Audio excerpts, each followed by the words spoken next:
Hello everyone and welcome to ZP Productions, and today we'll be testing the cheapest microphone I have on hand, which is the VideoMic Micro. This is a Kaijoy microphone meant for on-camera usage, costs like $50.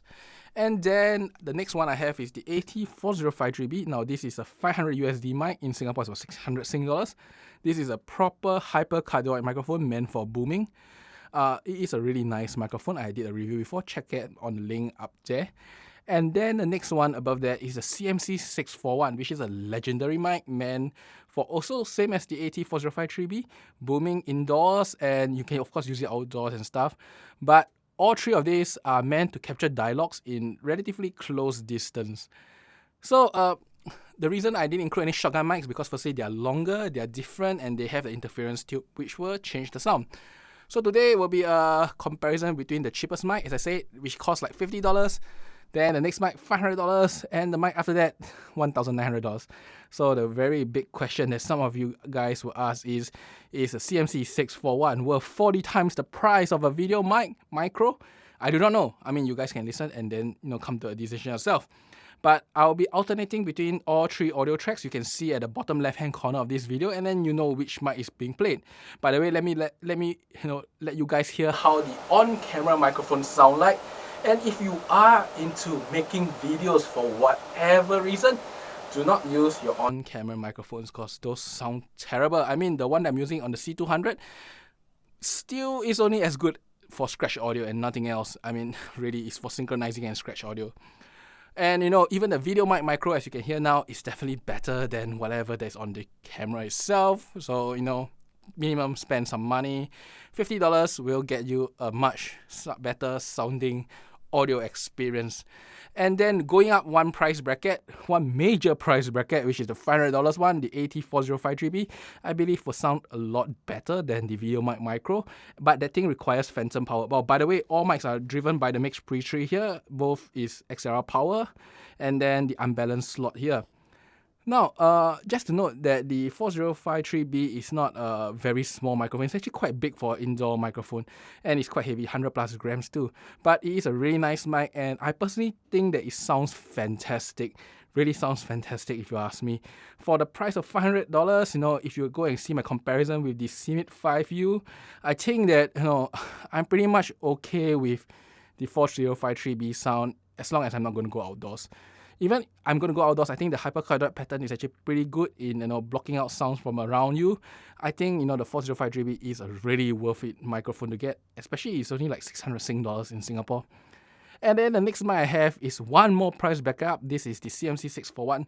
Now this is the mic by Sherps. It is extremely expensive, but this is the mic almost everybody in the industry who does some sort of audio recording in the field will know about it and will say that it is one of the most natural sounding microphone they can get in the market today. I agree, it's really natural sounding. I mean, there is no bass emphasis. In fact, there's no emphasis at all. But it is about $1,600, and with the Cut 60 filter I have here, it costs nearly $1,900 to $2,000. Now, is it 4 times the price of the AT4053B? Is it worth 4 times the price?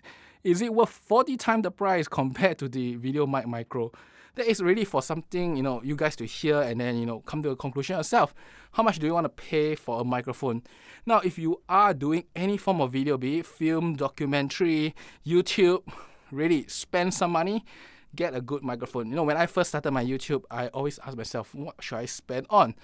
And in the start, I spent a lot of money on cameras. But then I found out that the problem is that if the sound is lousy, nobody's going to watch your YouTube. I mean, everybody will get irritated and just off your YouTube channel at the start. So the next thing I went around is upgrading audio. But, me being me, I like to go and play around. I tried a lot of microphones. And for the first part of my YouTube, I really enjoyed using more of those close-up microphones such as the pod mics and the SM7Bs and the TLM102, all those close-up mics. But I find that they have a lot of problems. I mean, they have to be put in very close proximity. They have to have pop filters or stuff if you are not using like the SM7B. Or they require a lot of amplification, which means I always have to take out my Mix Pre-tree to record audio. I can't just plug into my camera, drag a mic out, and then boom it and use it. it's until the later part where I find that really using shotgun mics and using indoor dialogue mics like this actually will give you very good audio experience for YouTube. And not only that, they give you a lot of freedom because now you can move your hands around, move a bit left and right without affecting the sound too much. Compared to the SM7B, I have to put like 2 inches away from my mouth and I move left and right. It sounds really, really off. But this, at least I have a bit more freedom, do stuff, block things around, move things around, make a big sound with stuff, and then let it captured by the mic. Feels a lot more natural in it.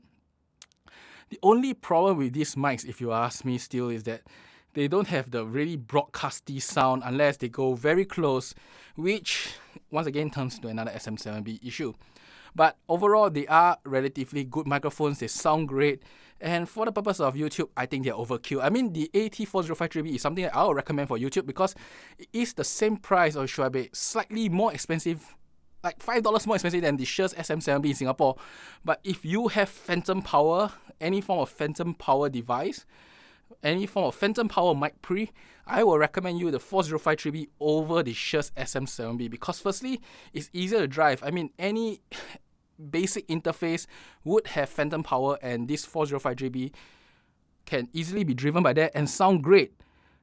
And not only that, it is a really clean mic and you can boom it if you want. And if you do not want to boom it, you want to have that really nice close-up effect, you can actually go close like this, like 3 inches. And really, you can have this kind of sound with the 4053B without sacrificing much. And the price is about the same in Singapore. So I would recommend you 4053B over the Shure SM7B if you're going to do a YouTube video.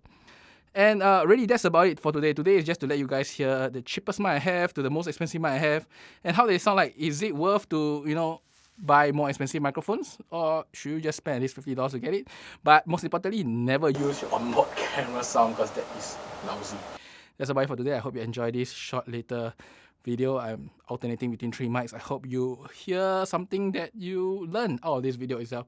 Which is the best mic for you? That's for you to make a decision. And I will see you next time. Bye-bye.